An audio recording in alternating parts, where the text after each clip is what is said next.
ఈరోజు వైఎస్ఆర్ తెలంగాణ పార్టీని కాంగ్రెస్ పార్టీలో విలీనం చేస్తున్నందుకు రాజశేఖర్ రెడ్డి బిడ్డగా నేను సంతోషిస్తున్నా. ఎందుకంటే ఈ రోజు నుంచి వైఎస్ఆర్ తెలంగాణ పార్టీ కాంగ్రెస్ పార్టీలో భాగమై కాంగ్రెస్ పార్టీ ఉన్నంత వరకు వైఎస్ఆర్ తెలంగాణ పార్టీ కూడా కాంగ్రెస్ పార్టీలో భాగమై ఉంటుంది. కాబట్టి వైఎస్ఆర్ తెలంగాణ పార్టీ నాయకులు, వైఎస్ఆర్ తెలంగాణ పార్టీ కార్యకర్తలు నాతో పాటు ఈరోజు చాలా సంతోషంగా ఇండియన్ నేషనల్ కాంగ్రెస్ పార్టీలో విలీనం కావడం జరుగుతుంది.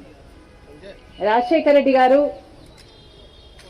బ్రతికున్నంత కాలం నమ్మకంగా కాంగ్రెస్ పార్టీకి సేవ చేయడమే కాకుండా రాజశేఖర్ రెడ్డి గారు చనిపోయే నాటికి కూడా కాంగ్రెస్ పార్టీకి సేవ చేస్తూనే చనిపోయారు.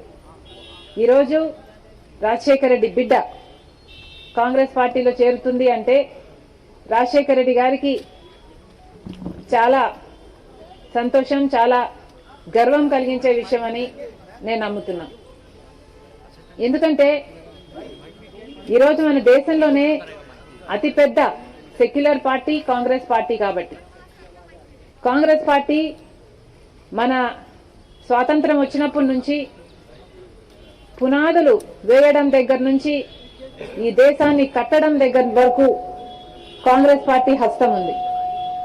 ప్రతి వర్గాన్ని కలుపుకుపోతూ, ప్రతి విశ్వాసానికి, ప్రతి ఫెయిత్కు నమ్మకం కలిగిస్తూ, ప్రతి సెక్షన్ ఆఫ్ ద సొసైటీలో కలుపుకుపోతూ ముందుకు వెళ్లిన party Congress party.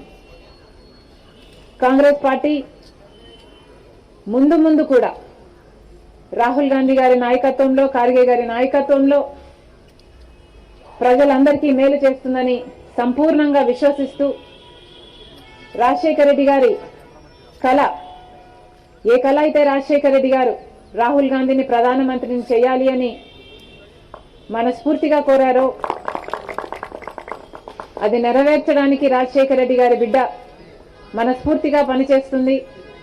Congress party Rajasekhar Reddy బిడ్డ మీద నమ్మకం ఉంచి తెలంగాణలో వైఎస్ఆర్ తెలంగాణ పార్టీ చేసిన త్యాగాన్ని గౌరవించి ఈరోజు రాజశేఖర్ రెడ్డి బిడ్డను కాంగ్రెస్ పార్టీలోకి ఆహ్వానించడం జరిగింది.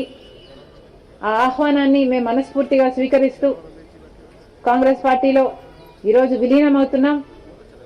ఈరోజు నుంచి కాంగ్రెస్ పార్టీ ఏ బాధ్యత మా మీద ఉంచినా ఆ బాధ్యతను విశ్వాసంతో సంపూర్ణంగా నెరవేర్స్తామని నాతో పాటు వైఎస్ఆర్ తెలంగాణ పార్టీ నాయకులందరూ కూడా మనస్ఫూర్తిగా